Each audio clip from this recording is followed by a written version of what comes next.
Okay, so OBS is a cool free program for recording / streaming, but it's a good program, but it can be a little complicated if you've never seen it before to start out. So here's just a quick real basic on how to start recording from your desktop using OBS. Once you open it up, obviously this is what you'll see. The first thing you want to do to record your screen is come over here to scenes. If there's not anything here already, just hit add, little plus button. Doesn't matter what you call it, just add a scene.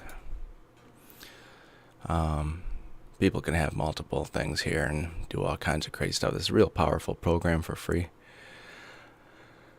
So inside your scenes, you need your sources. If you want to record your desktop, what you want to do is just come here again to the plus and scroll down to a display capture.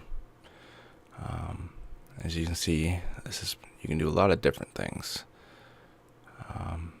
Video capture device. Anyway, just come here to display capture, and again, doesn't matter what you call it. Just click OK.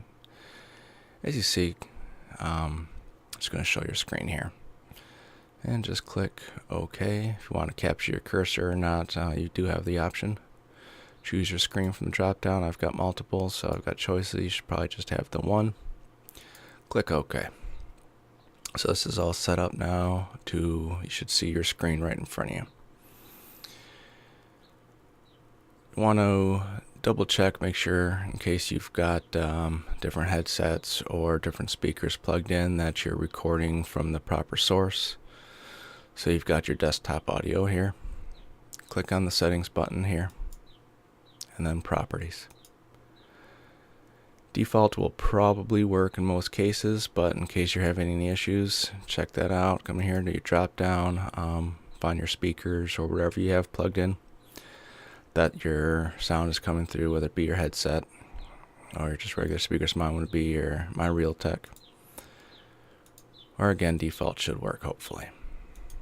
You can give it a test, and when you're recording, you'll see a level bar kind of bouncing up and down here. That's how you know you've got that set up properly. And you've got an option here to go louder, quieter, depending if your source is too quiet or how loud you want that to be.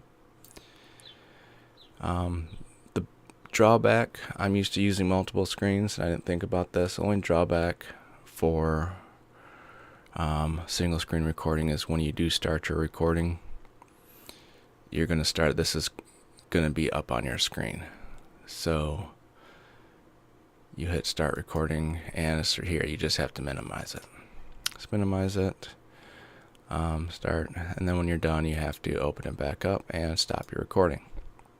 You do have an option in your settings for that, and that's to set up a hotkey. You can, it's really easy.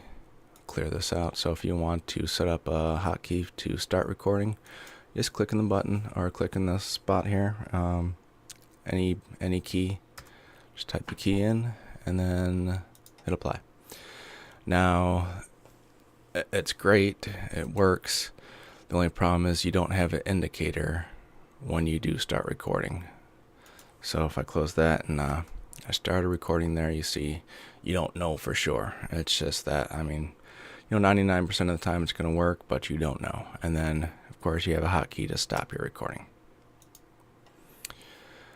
And then finally, you've got a lot of options here. As you come to your settings, it's going to give you, of course, all your settings. General, your general.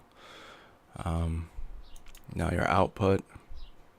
I don't know what the output mode is, but you've got a choice for your bitrate. Oh, that's streaming, sorry.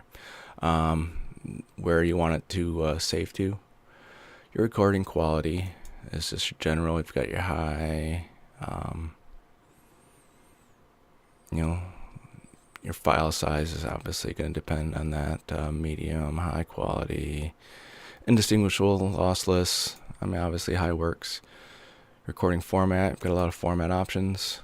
I like MP4 because it's pretty much the most common. And then your encoder. I'd always go with the X264. It's a good recording software or encoding software. It's pretty much the most common that everybody uses. And then if you come down here to your video, you can downscale. You can choose whatever you want your output to be. So here you're gonna, if you're doing a full screen recording, whatever your screen resolution is, click on that to get your full screen. And then what you want it to output to, you can output the same size as your screen. You can up or down scale it. Then here, your downscale filter.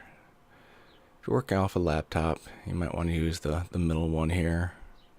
Your bilinear gets you a little bit more blurry. Obviously, it tells you everything there. Give it a try. Try the different options. I do use the highest one because I've got a processor that can work. And then your frames per second. 60 is obviously the best. It's a good one, I think, for regular movie screen recordings of TV shows. 30 works just fine, and makes your file a little bit smaller. Your advanced, and get in here to the file naming and all that stuff. Play around with it. As you see, it's a pretty powerful program for free. But that's the basics. That should get you going for your first screen captures. And like I say, it'll give you different options for your different file sizes, and it looks pretty good. And you can do a lot of things with it. So if you have any questions, just go ahead and let me know.